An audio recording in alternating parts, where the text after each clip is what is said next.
Oxford Reading Tree, series created by Roderick and Alex Brychta. The Litter Queen.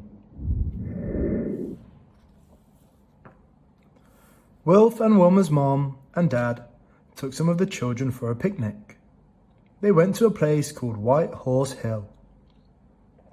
It was a warm summer's day, and there wasn't a cloud in the sky. It was a perfect day for a picnic in the country.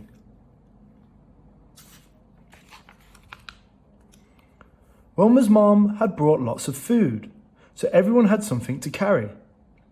"We'll have our picnic at the bottom of the hill," she said. "I know a good place to sit." Wilma's dad spread out a rug and everyone sat down. "This is a great picnic," said Biff. "These sandwiches are really good, and this is a great place on a day like this," said Wilma. "I can see for miles."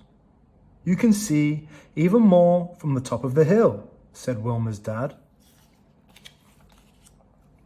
After the picnic, the children wanted to walk up the hill. Biff and Wilf began to run ahead. They both wanted to be the first to get to the top. "I'll race you up there," called Biff. Wilma's mom called everyone back. "Look at all the litter you've left behind," she said. Wilma's mom made the children pick up the litter. She told them to put it in a bag. "We'll take the litter back to the car with the picnic things," she said.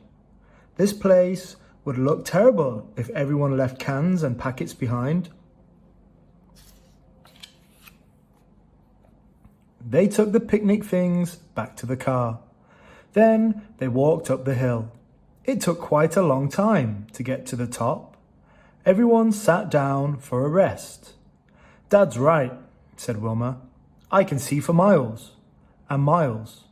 The houses and cars look really small."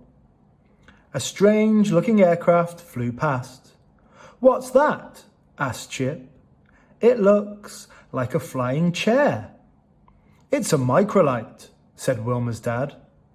"I suppose it is a bit like a chair with wings." "I'd love to fly in one," said Biff. "I wouldn't," said Chip. "It doesn't look safe."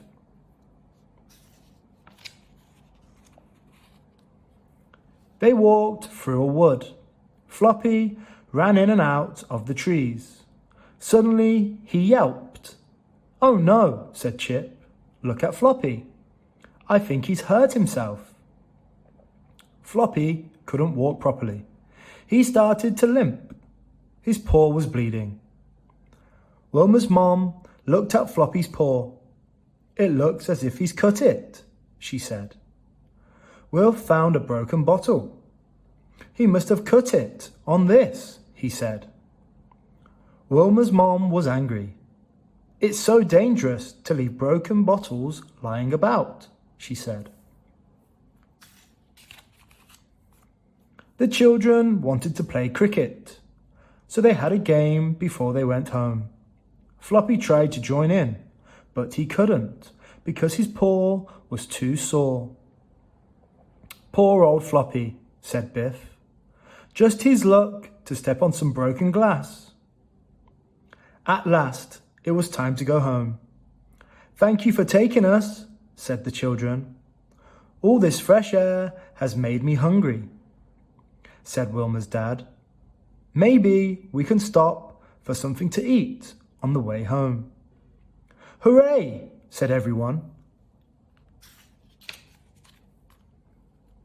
Everyone wanted chicken and chips, so Wilma's dad stopped to get some.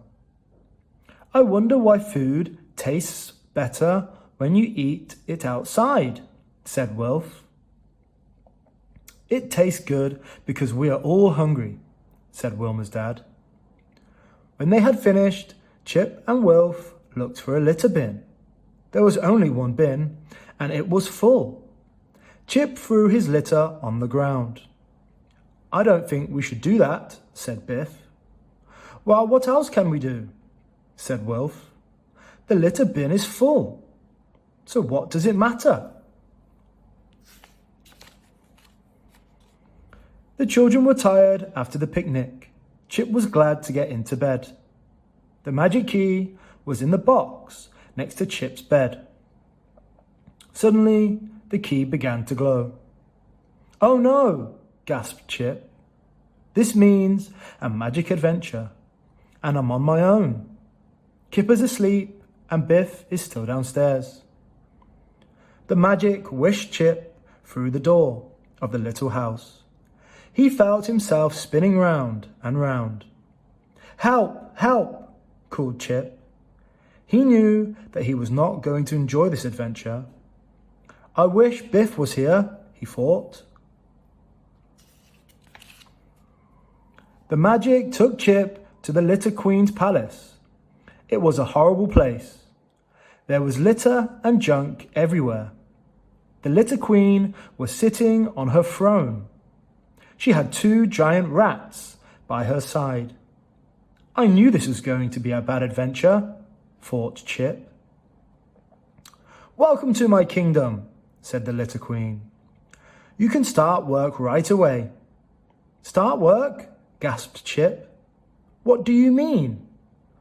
"Your job is to help me spread litter and junk everywhere. There are still plenty of pretty places to spoil." The Litter Queen took Chip to her litter center. There were piles of litter and junk everywhere. "It looks horrid," said Chip, "and it smells." "Horrid? Horrid?" snapped the Litter Queen. She stamped her foot crossly.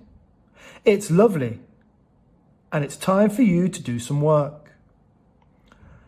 The Litter Queen gave Chip a uniform to put on. "Take a large bag and fill it with litter," she ordered. "You can start by making a mess of a few parks and playgrounds. If you don't make a good job of it, I'll get very angry." "Oh, I don't like this," thought Chip unhappily. The Litter Queen took Chip to a park. She told him to start spreading litter. The park looked tidy, but soon it was covered with cans and paper. Chip didn't want to spoil the park. It looked good before we came, he thought, but now it looks horrid. The Litter Queen watched Chip. Come on," she shouted crossly. "I want this park to look like a complete mess." Chip wanted to throw all his litter in a bin, but he was afraid of the Litter Queen. "This is a horrid adventure," he thought. "These are my microlights," said the Litter Queen. "I use them to spread litter all over the countryside. You will fly in this microlight," she said. "I don't want to," said Chip. "I don't want to throw litter all over the countryside." "How dare you?" screamed the Litter Queen. "Do as you are told. If you don't, I will lock you up with my giant rats." Chip was so frightened of the Litter Queen that he climbed onto the microlight. "I wish this adventure was over," he thought.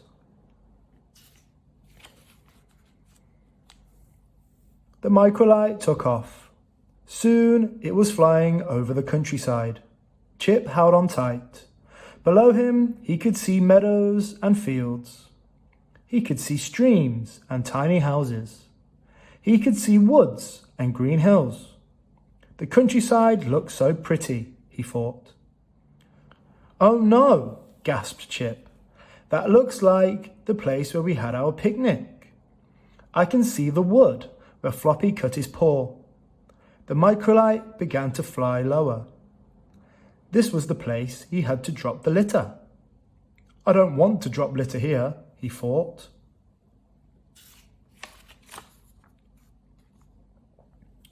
"I hate the magic key," said Chip.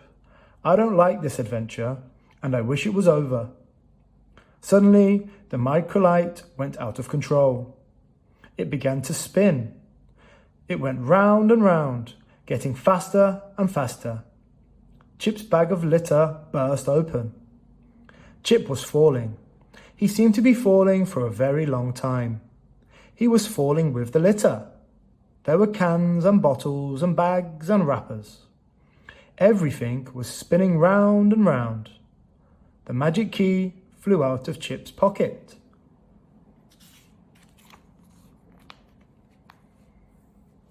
"Where's the magic key?" shouted Chip. "I must find the magic key." Chip was in bed. The adventure was over. But was it a magic adventure or just a bad dream? Mum and Dad heard Chip shouting. They came into his room to see what was wrong. "You are having a bad dream," said Mom. "I expect you ate too much at the picnic." "It was a magic adventure," said Chip. "But I lost the key." Dad looked at Mom. "Perhaps he's not well," he said.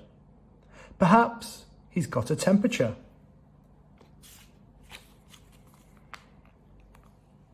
The next day, Chip was at school. He spoke to Mr. Johnson in the playground. "Look at all the litter," he said. "There are crisp packets and wrappers all over the ground." "Yes," said Mr. Johnson. "But how do we stop everyone from throwing litter on the ground?" "Let's do a litter project," Chip said. The children in Mr. Johnson's class picked up all the litter around the school. Then they made posters and wrote stories. Mr. Johnson put the project in the Save Our Countryside competition. Mr. Johnson's class won the competition. Chip won a special prize for his story called The Litter Queen. An important person came to give out the prizes. "That was a very good story, Chip," she said. "It was a nightmare," said Chip. The end.